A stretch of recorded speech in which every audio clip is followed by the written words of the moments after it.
Kawachako eni Achije ma itudo kod ketho mwandu mag doho ma Kiambu ikindi ng'anyo ma tarik 25 dwe mokalo ochwal e doho. Achije go oting'o Peter Kawanjiru mane owe thuolo kata mane owe thuolo juma mokalo kendo bang'e oduogo maki kod obila.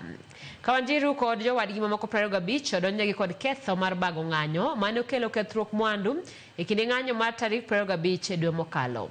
Burano dhi nyime doho ma Kahawa kama okumo kinde mag Achije go koting'o jotelo makelo sirikal tesre Kalonzo Musyoka gi Eugene Wamalwa ikindi kinde mamoko okwedo dwaro mar medo geng'o ne Achije go gi ketho mitudo gigo kod timbe nyore. The drafters of Porter would have stopped at section 2B and not included the proviso that, I will read it for the court as it retires, provided that an act which disrupts any services and is committed in the pursuance of a protest.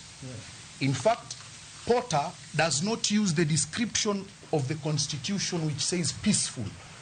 It foresees that such protest may not be peaceful.